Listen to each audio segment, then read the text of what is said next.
Hi, welcome back.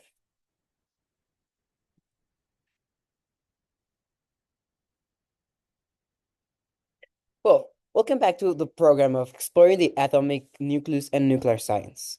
In this chapter, we will be learning about things like the concept of fusion, a lot of things about the nucleus, the atomic table, how to read it, how it's organized, and a lot of many other things.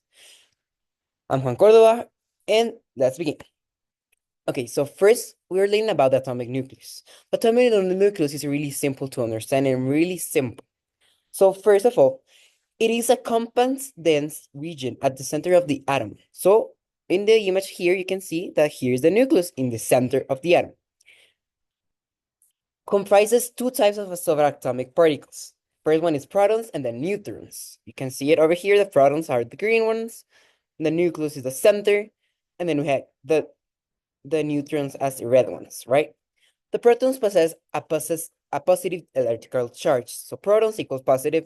And then we have while neutrons are electrical neutral. Despite the mutual electrostatic repulsion between the positive charged protons, the nucleus remains inactive due to action of the strong nuclear force. This fundamental interaction is exceptionally powerful, yet operates very short distances. It is effectively it effectively binds the protons and the nucleus together, ensuring the stability of the atom nucleus. So that's really important, the atom, because it's the thing that maintains it is stable, the balance between protons, nucleus, and how they are combined in the nucleus.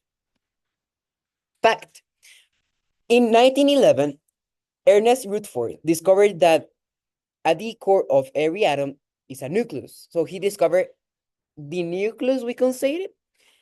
Atomic nuclei consist of electrically positive protons and electrically neutrons. That's what he discovered in 1911. The elements, well, really simple. The elements is something that we can understand really easily. And it's not really difficult to understand because it's organized in such a way that we can understand it. So to understand it, the organization, we need to see something, right? How there you can see like these numbers, these 3, 4, 11, 5, 6, 7, 8, and so on and so on, right? So you might be wondering why we have that, right? And that's because, and I will stop sharing just to explain you this really simple.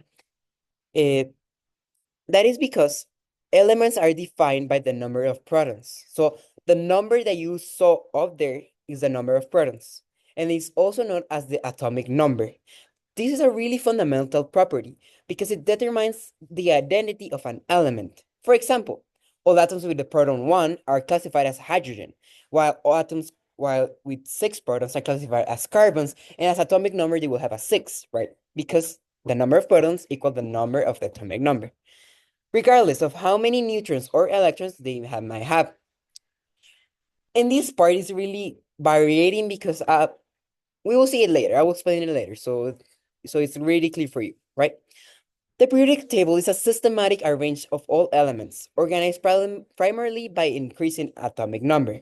So 1, 2, as you saw there, 1, 2, 4, 6, 6, 6, 6, and so on, so on. Each element occupies a unique position on the table, reflecting its proton count and consequently its chemical behavior. The structure allows scientists to predict and understand patterns in the element properties such as reactivity, electronegativity, and atomic size. As such, the periodic table serves as a foundational tool in chemistry and physics. So it's really helpful in those two areas, illustrating the direct relationship between elements and identity and its atomic number. Okay, and you can see here the phrase from hydrogen. Oh, you can see it because I'm not sharing. Well, I will share right now.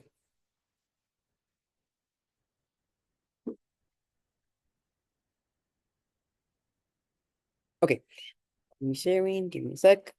There you go. You can see here the phrase, right? The phrase say that from hydrogen to organism. What does that mean in reality? From hydrogen to organism.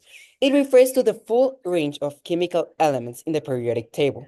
Beginning with the hydrogen, atomic number 1 that you can saw here. 1. I'm going too much. Okay. Number 1. And extending to organism, atomic number 118. The heaviest element currently known. Organization. Well, the organization of the periodic table.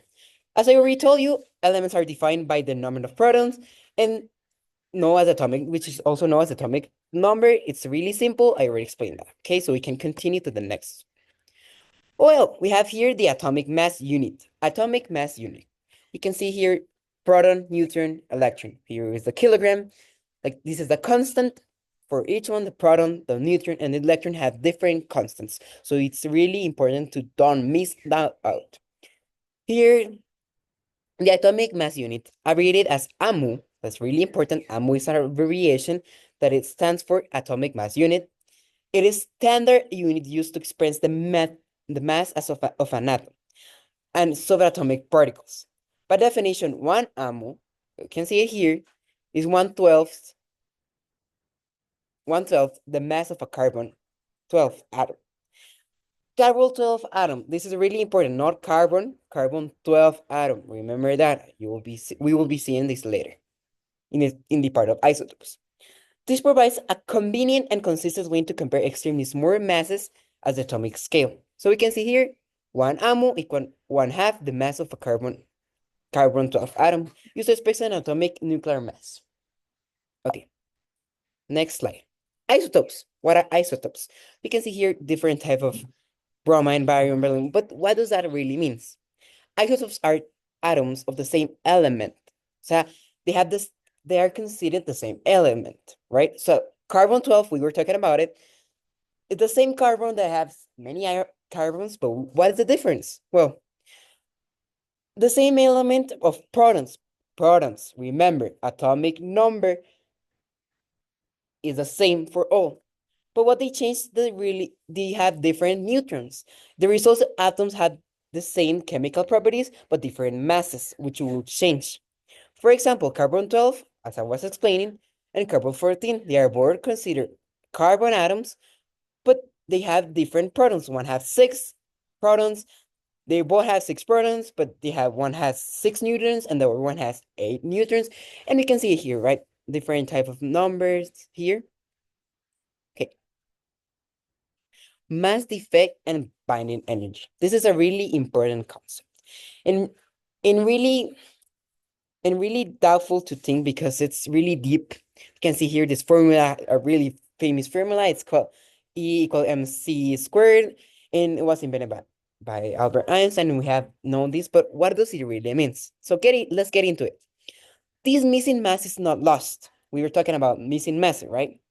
Because the difference in masses, right? It's not lost. There's no energy. In energy, we can have this loss of masses. We can have a change of masses, but not a loss of masses.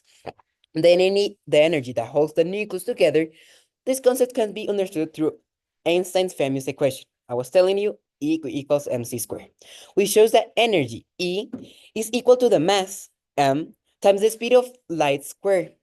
The mass defect, when multiplied by the speed of light squared, becomes the binding energy that keeps the nucleus stable. So remember, we're talking about this stability. That's what we're talking about. E equals mc squared is what keeps it stable, and we can even calculate it with this formula.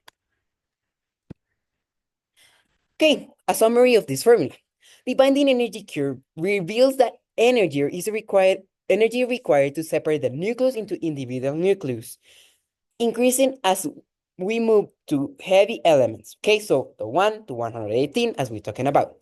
In other words, the largest atom, the number that has bigger protons, tend to be more tightly bound, which is why they release significant energy. So they tend to let out energy and to give it to other elements as carbon. We can see hydrogen. One split, right? So it's more. We were talking about fusion fission after it, so I'm not getting into it. So we can summarize this idea with the phrase energy born from missing mass. Okay, so there's energy born from missing mass.